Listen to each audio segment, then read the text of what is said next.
करने वाले हैं कि स्टेयर्स पे, सीढ़ी पे हमें ग्रेनाइट लगवाना चाहिए कि टाइल्स लगवाना चाहिए, कौन सा सस्ता पड़ता है, दोनों के बीच में अगर कंपैरिजन करें तो कौन सा बेस्ट है, टाइल्स लगवाने का कितना कॉस्ट पड़ जाएगा हमें स्टेयर पे, वहीं हम ग्रेनाइट लगवाते हैं स्टेयर पे तो उसकी क्या कॉस्ट आ जाएगी। ये सारी नॉलेज मिलने वाली है आपको इस शॉर्ट वीडियो में। तो आइए देखते हैं। पहले हम करेंगे कंपैरिजन कि टाइल्स लगाना आसान है कि ग्रेनाइट। दोनों की स्ट्रेंथ की बात करेंगे कि कौन मजबूत ज़्यादा है और ड्यूरेबल कौन है और एंटी स्किड कौन है, मींस उस पर पैर स्लिप होने के चांसेस किस पे ज़्यादा रहते हैं, टाइल्स पे कि ग्रेनाइट पे। पहले हम बात करेंगे इसमें इंस्टॉलेशन की। तो जो हमारी टाइल्स आती है वो रेडी टू इंस्टॉल आती है। जो टाइल्स की पीस रहती है उसकी जो विड्थ की बात करें तो 3.5 फीट की आती है, 4 फीट की आती है। राइज़र ट्रेड पहले से बना हुआ रहता है, बस थोड़ी बहुत कटिंग करके हमें स्टेयर के हिसाब से टाइल्स को फिक्स करना रहता है। मीन्स यहाँ पे टाइल्स को फिक्स करना बहुत ही ईजी होता है।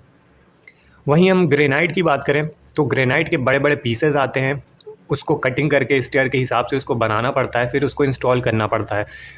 तो ये प्रोसीजर थोड़ा लेंदी हो जाता है, मेहनत भी इसमें ज़्यादा लगती है। अब बात करते हैं स्ट्रेंथ एंड ड्यूरेबिलिटी की कि मजबूत ज़्यादा कौन है। जैसे कि अगर हम टाइल्स को लगा लेते हैं स्टेयर पे, कोई भी ऑब्जेक्ट हम चढ़ाते हैं सीढ़ी से या फिर उतारते हैं तो उस समय पे जो भी स्टेयर के कॉर्नर्स होंगे वो डैमेज हो सकते हैं, क्रैक हो सकते हैं। वहीं अगर हम ग्रेनाइट लगवाते हैं तो ग्रेनाइट मजबूत होती है एज़ कम्पेयर टू टाइल्स, तो ग्रेनाइट के क्रैक होने के, डैमेज होने के चांसेस बहुत ही कम हो जाते हैं। वहीं अगर हम बात करें एंटी स्किड की, तो जो यहाँ पे टाइल्स होती है वो उसी हिसाब से डिज़ाइन की गई रहती है फैक्ट्रीज़ में। वहीं अगर हम ग्रेनाइट लगवाते हैं तो ग्रेनाइट में आप अगर क्या कर सकते हो कि एक रफ़ टेक्सचर वाली ग्रेनाइट लगा सकते हो या फिर एंटी स्किड अरेंजमेंट आपको उसमें मैनुअली करना पड़ता है, लेकिन वहीं टाइल्स में पहले से ये सारे अरेंजमेंट बने रहते हैं। अब बात कर लेते हैं इसमें प्राइस की। तो जो हमारा टाइल्स होता है, टाइल्स का एक स्टेप आपको अराउंड 500 के आसपास मिल जाएगा। एक स्टेप 400-500 रुपये के आसपास मिलेगा, जिसमें आपका एक पूरा सेट होगा स्टेप का, जिसमें आपका राइज़र और ट्रेड होगा।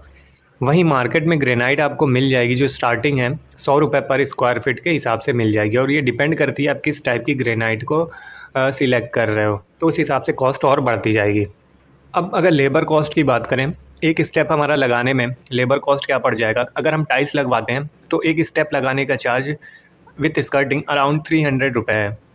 वहीं अगर हम ग्रेनाइट लगवाते हैं तो ग्रेनाइट लगाने का कॉस्ट है 500 रुपीज़, जिसमें आपको उसमें सिंगल मोल्डिंग मिलेगी। अगर आप डबल मोल्डिंग कराते हो तो उसका चार्ज और बढ़ जाएगा।